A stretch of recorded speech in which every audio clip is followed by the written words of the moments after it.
Welcome to Two Guys Talk Paranormal. I'm Gareth. I'm Jamie.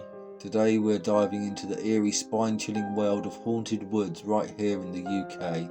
So grab your torch and your courage, because we're about to walk into the darkness of some of the most haunted forests the UK has to offer. That's right. From ghostly apparitions to mysterious disappearances, these woods have seen it all. So without further ado, let's jump right in.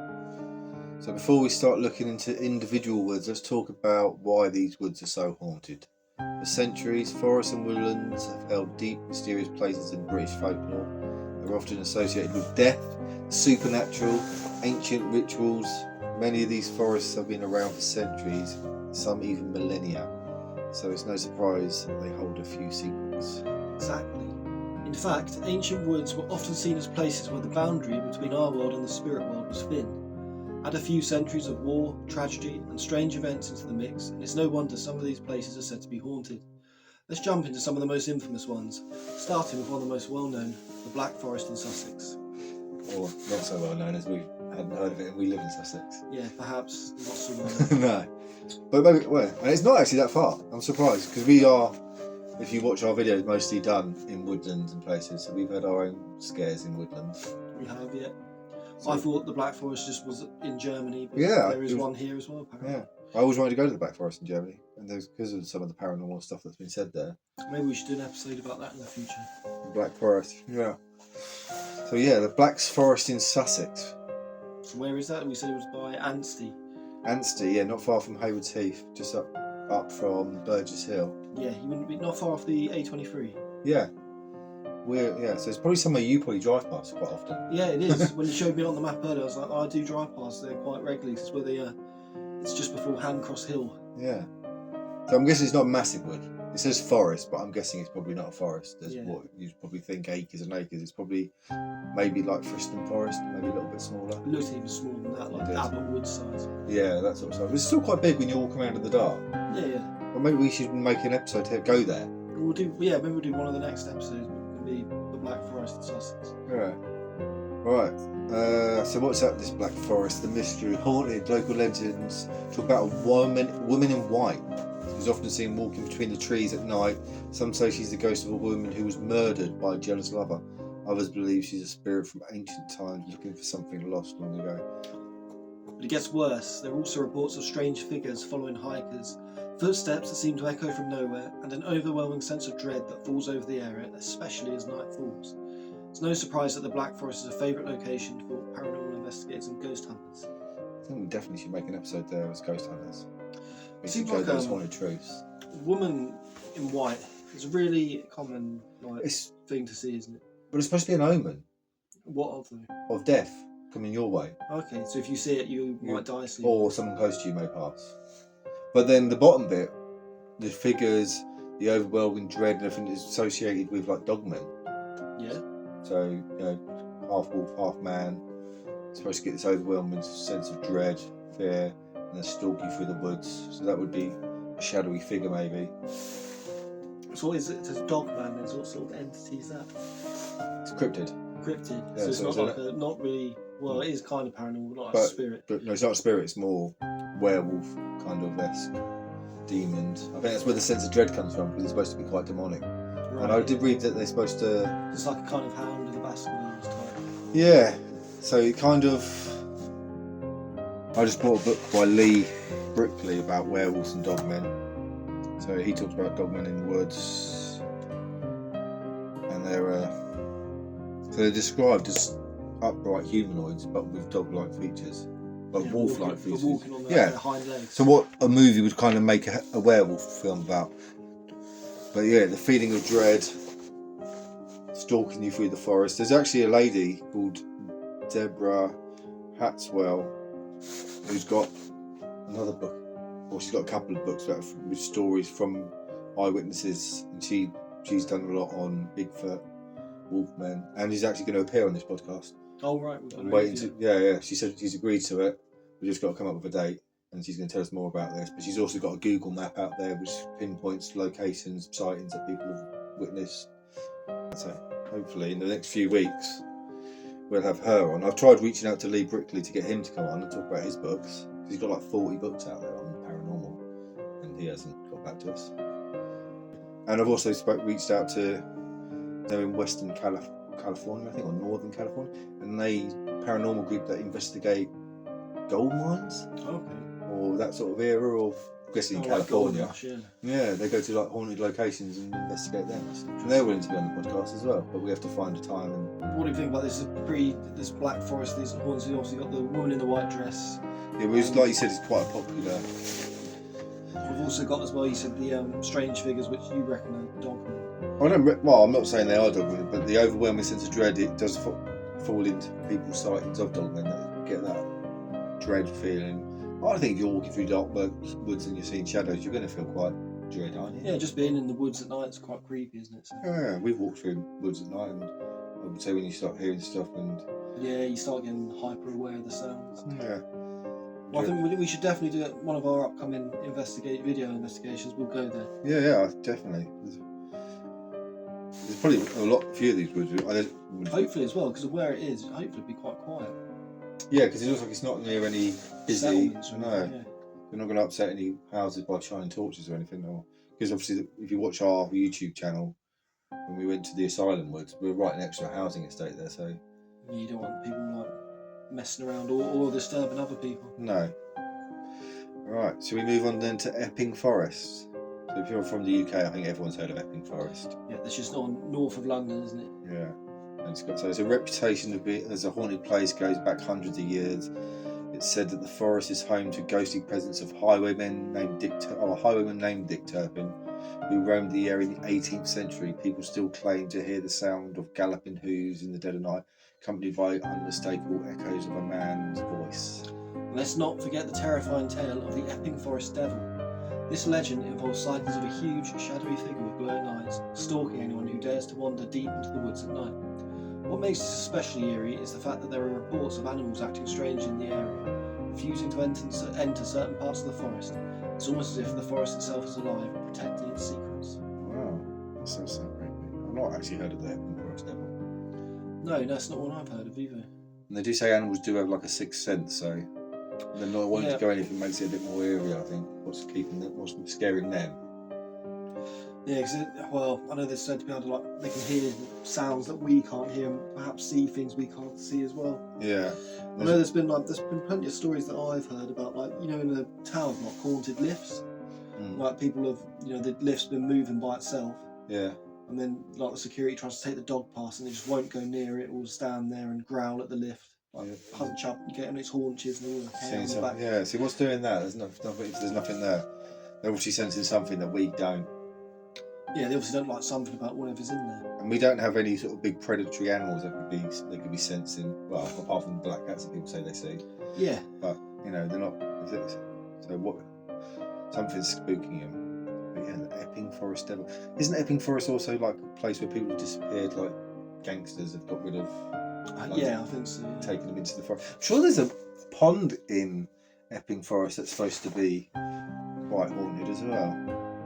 Epping Forest Pond has become a suicide spot for young adults suffering from depression. There is no pond in England which has been the scene of more suicide and murders, and consequently which is more sinister in reputation than that known as a suicide pond in Epping Forest.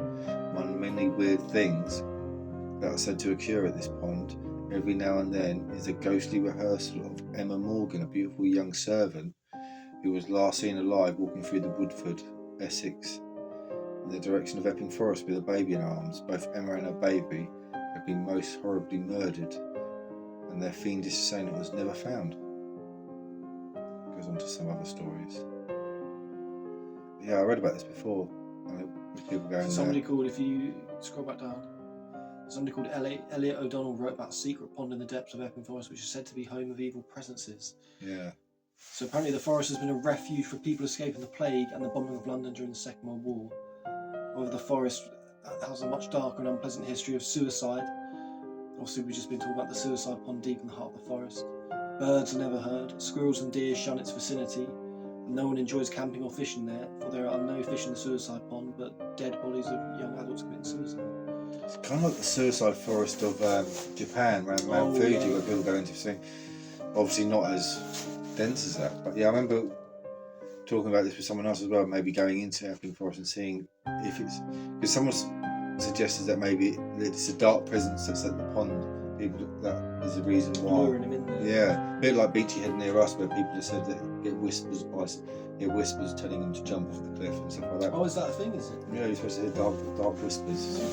So that's got this kind of dark past, isn't it? I guess with murders and highwaymen, because I'm guessing Dick Turpin, maybe not him, but other highwaymen would have killed people for their definitely. the rich. I suppose a wood is a good place to do that. Actually, got concealment and not as busy as other places. No.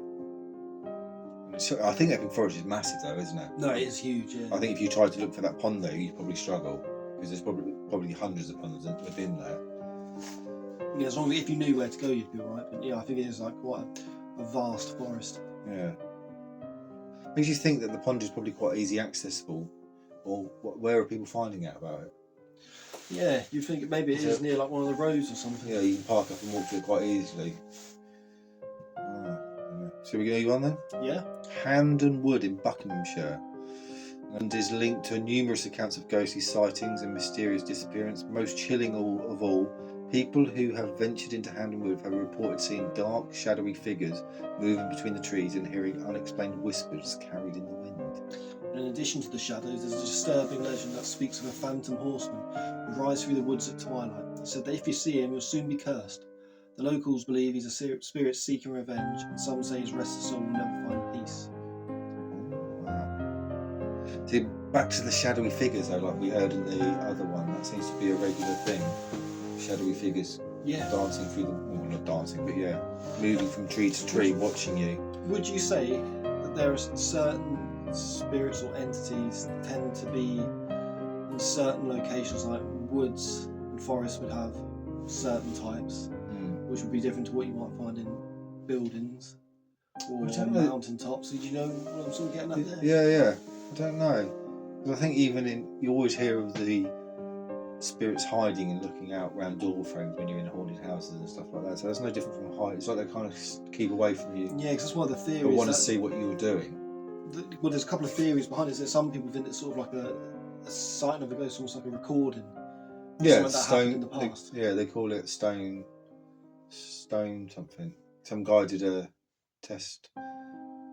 You know, because if you travel to an old battlefield, like people say they can see like soldiers sort of, they'll be walking along, but where the ground level's changed, you can see the top of them. Yeah. Or they might see them like doing actions like as if they're sort of loading a cannon or something like that. Yeah, they're still fighting in that battle, but there's nothing else around. But then you get or you hear phantom music or something. Like that. I think it's called stone theory or something like that. So it's like certain stones can hold onto the energy.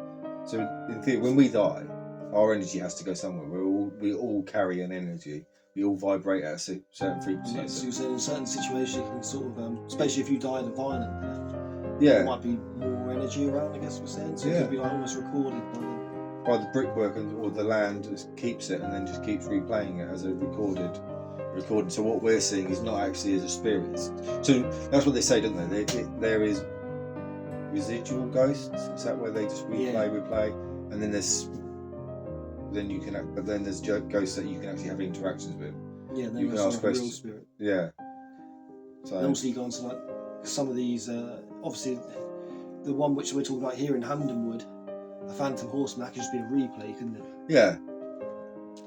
I remember one of the things that first got me interested in the paranormal. I don't know where Hampden Wood is, but we used to live near a wood.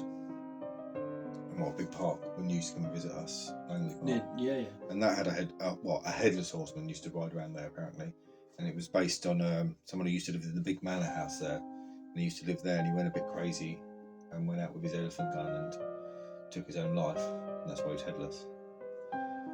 And then he was apparently seen riding round woods, and you'd hear chains rattle and the horse footsteps, the galloping sounds of him. But that seems quite popular, I think, a horseman. Yeah, say he's heard headless. Lots of stories about headless horsemen and that sort of thing. Yeah, the phantom horseman in that case.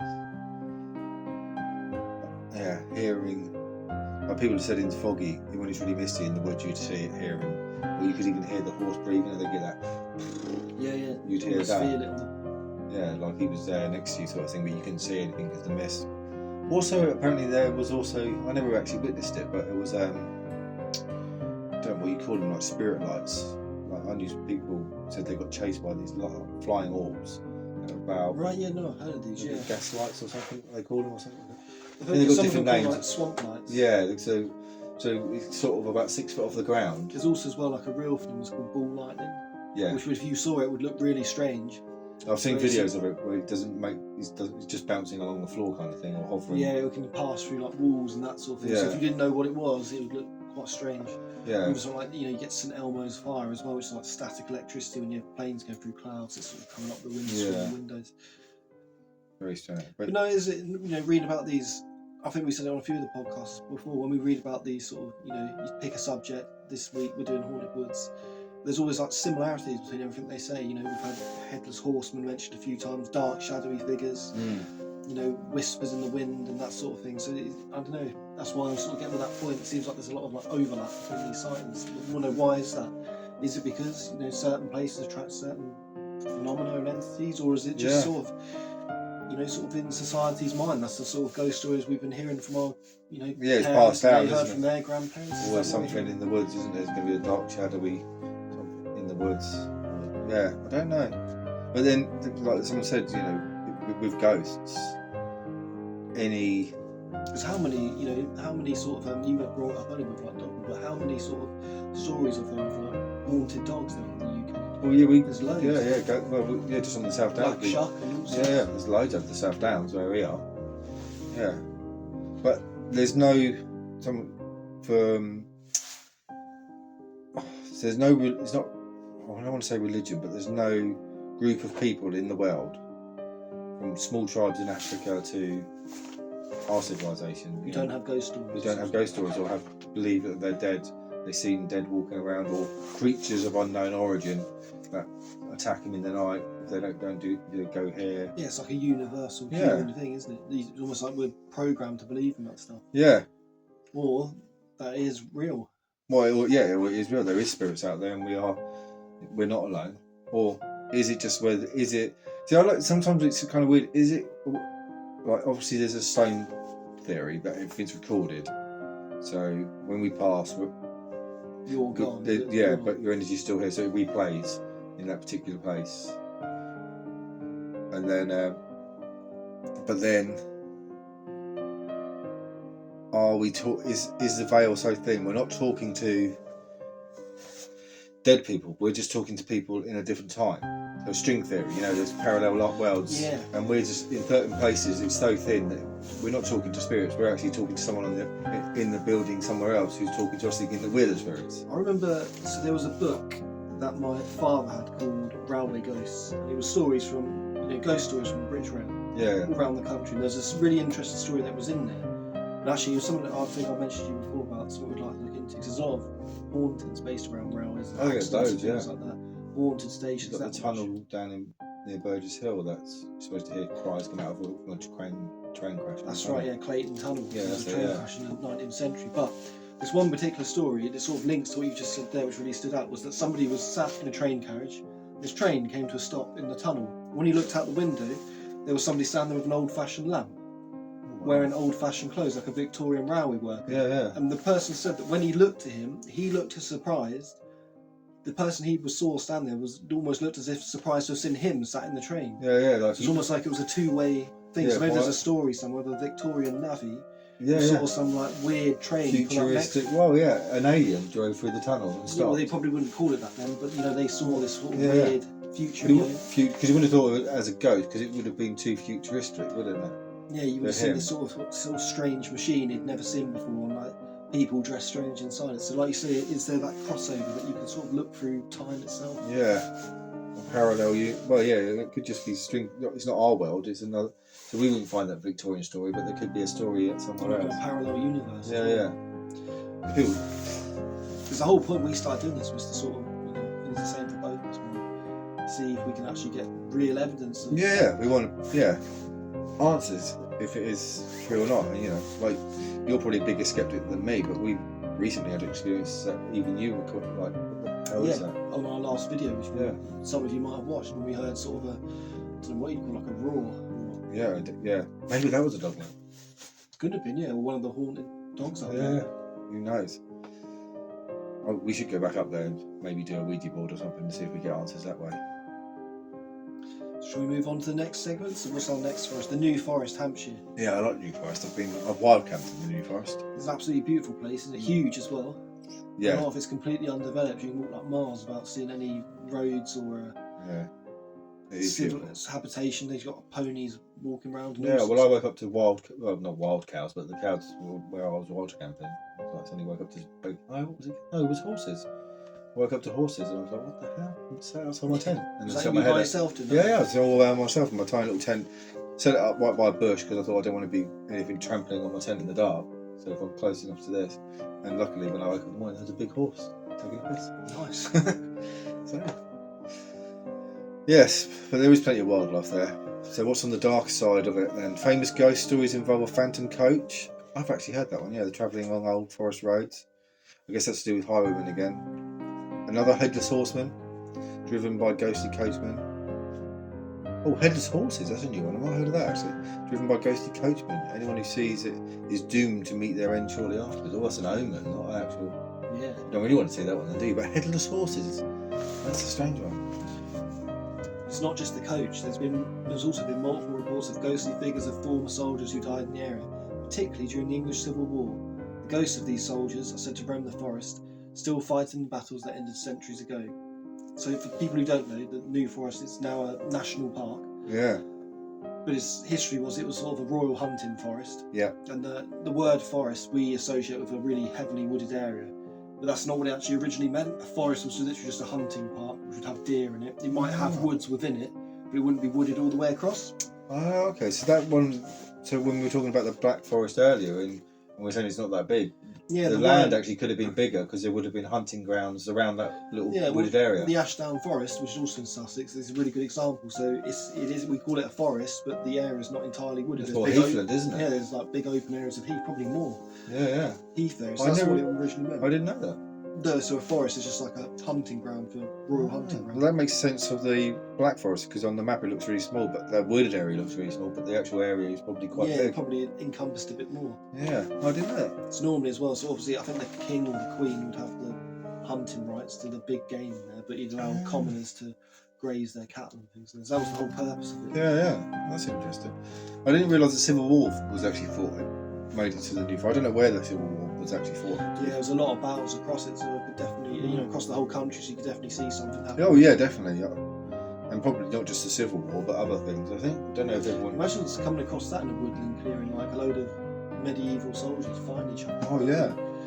That'd be something. Well, that was all down to Cromwell, wasn't it? The Civil War and It stuff was, like that. yeah. So that would have been what, Roundheads and. That's it. 17th century, 1600s, wasn't it? I suppose it's no different being an American going to one of the battlefields there and seeing people their Civil War going on. Yeah, well, actually, funny you should say that because I saw something recently. It was from Gettysburg, the battlefield there, and somebody was sort of walking there at dusk, and they could hear, the sort of military marching music and pan flutes. They could hear it coming from somewhere, but they couldn't see it. Just stood in the field, and you could hear it, like sound like a load of people drumming.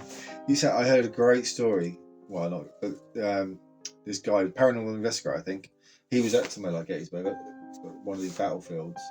Him and his friends were doing a paranormal investigating at night, and they went to a place that not many people do. And car turned up at night for a few cars, and these guys were being a bit loud. But they were they were there to do an investigation too. And he sort of came out from where he was to sort of tell them to keep the noise down because they're doing recordings and stuff like that. Waving his arm around, and he said they jumped back in the car and drove away. And it was only the next day or a few days later that he read a report about this group that went to this woods and said they were scared off by a ghost waving his arms at him. But it was him. It was just another paranormal investigator. So he terrified them and they thought he was a ghost. He was just trying to tell them off. Yeah, for making so much noise as they were trying to do their own investigation. So yeah, so don't believe everything, I guess, that you hear. But yeah, Well, it always comes down to the same thing though. Much of these things can be like misidentification. yeah, well, but yeah, wildlife in woods could be, Mind you, going back to the New Forest one, you wouldn't think you could misidentify a headless horse No, that is or weird. a phantom coach. I mean, we all know what like a highwayman's coach looks like. What gets me though, people, who's the witness to all this? Because it says you're doomed to meet their end soon after. So really, anyone who's seen this we shouldn't know about this story because no one's been able to report it. No. But again, this might be, I heard this from a brother's friend's friend. Yeah. Who said that his grandma, grandma's sixth cousin removed. So it's that sort of thing, isn't it? But going back to the stone theory, these English Civil War ghosts that you've seen fighting in battles, that's up to me sounds like a recording in time. You're they're reliving that battle over and over again. Something which happened. Yeah, there's probably no interacting with that. You could walk through that and not actually anything would happen. Not like sort of your poltergeist type thing where. Yeah, where you could interact. Throw things at you. Or try shooting you when they see you because they're not sure what you are, or spears or whatever they had. But yeah, I think that sounds to me like the battle is just a recording in time, just replaying over and over again. So why do haunted woods fascinate us? So it's clear that forests have a certain draw for the paranormal, but what is it about woods that make them so sort of eerie? Yeah, I don't know why. I think you go to the woods because I guess they're dark, aren't they? Yeah, you go there for sort of you go to be more isolated and alone, don't you? You want to be with nature, you want to be by yourself. So yeah, I used to like hiking. Well, I still like hiking. Yeah, I still do as well. And I like to go hiking through the woods and stuff like that. But I think that's because wildlife, you're always going to see something. You see less people. Maybe by yourself. Yeah. Like we were saying earlier, especially when it's it gets dark and you can't really see as well, and your other senses like you're hearing a height, and you'll probably hear things you wouldn't notice in the daytime, like animals moving around. It's quite a creepy environment, isn't it? As we know from some of our videos. Yeah. I think that's also you go there. Some people go there to be creeped out, don't they? Yeah. It's kind of like, where do you want to go scary? You're not going to go to the town centre, are you? No, but I always remember finding woods creepy if you're by yourself. Because just the whole, you can be pretty dark as well. Yeah, well, I think that's the other thing, isn't it? When you say shadow, if you're seeing shadows, they've got to be pretty dark. Because if you're in a dense wood, even on a clear night, it's going to look pretty black. The canopy's going to make it darker, isn't it? Yeah, it's going to block out most of the light and that sort of thing. So they definitely hold a creepy bit. But then I think forests are older than us, aren't they? A lot of these forests have been around. Old growth forest could be around for like 400, 500, 600, even more. Yeah, well, I think I was going to say, like, there's a place that I want to go and do an investigation, and one of the trees there is an old elm tree. I know in this country, for it to be ancient woodland, it's had to existed permanently since at least the 16th century. Yeah. Well, that's like 500 years already. But there's a tree standing in a churchyard near the Longman that's been there for 1,000 years, they say. Is it a yew? It's a yew tree, yeah. It's one of the oldest. They say it's one of the oldest trees in the country. So you think if anything's recording anything, if energy can disperse into something to be recorded, whether it's stone theory or trees, why can't they take on our energy and record the things that trees in? Well, yeah. So I bet there's some, and it's in the graveyard, so it's going to be stored. There's going to be activity maybe anyway. And I know what Wilmington Church is. That is it Wilmington Church? Is it called Wilmington Church? That's the village nearby the crossroads, Wilmington. Yeah, I don't know if it is. We see that on Litlington. I think it's Litlington Church, and there's a ley line that runs straight from that yew tree all the way into Friston Forest, which we were going to follow once. Yeah. So, and obviously a ley line is supposed to be the pathway that the dead will follow. There's an energy, so it's like heightened. So there's. Well, that's something we should do on this, because we've been talking about doing this for years, but the sort of cryptids, we want to do a big investigation of Friston Forest, didn't we? And follow that ley line, because there's barrows in there and all sorts. Yeah, there's loads. Well, it actually ends on a barrow. It starts at the yew tree and ends at a barrow, which is obviously where they used to bury items and people. But why are we fascinated? I don't know. A lot of our investigations are in woods, but that's mainly because the first one we ever did was in Woodlands, Wood, Nutford. Yeah. Girl on the fallen log. Yeah. Which was a story told to Matt. Again, a girl in white. Girl in white, yeah. But yeah, I don't know why do woodlands. I think the main reason we do woods mainly is because they're free to get to. Yeah. You can't do too many indoors because you have to pay for a lot of these haunted theatres because they need to make money to stay open, which is understandable. So we don't, unless we're invited to one or to someone's haunted house to do an investigation. Ours tend to be in graveyards that have Places stories. you can access easily. Yeah. Abandoned buildings, that sort. Yeah, and woods. But yeah, and like you said, most of the woods that we know of either is voices heard in the dark, shadowy figures. We haven't been to any with our horses, coachman or anything like that, but maybe one day. We've got the Screaming Woods, which we didn't talk about in Pluckley. Okay. Which is one I wanted to go to. I want to camp in some of these woods. That's what I want to do, a night camping, set up a tent. We sort of doing that on Mount Caven as well. Yeah, we didn't get around to that last year, did we? Wild camping. No. I got my bivvy bag, you never got yours, did you? No, I'll have to buy one. The weather's getting a bit... We're talking to you now, it's beginning of March. Yeah. And it's been quite cold overnight, isn't it? So maybe in a few months it warms up, something we can do about it. Yeah. But I think maybe doing some of these woods.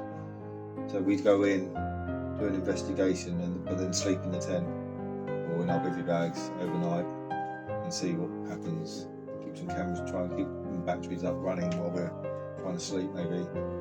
See if we get anything in the night. But yeah, Screaming Woods in Pluckley, which if you don't know is one of the most haunted villages in the UK. There's pretty much a ghost. There's 17 ghosts or something stupid like that there. There's a ghost in every building, basically. Yeah, there's a coach, lady in red, haunted pub, and then there's the Screaming Woods where you're supposed to just hear the deathly screams of people who have perished in there, I guess.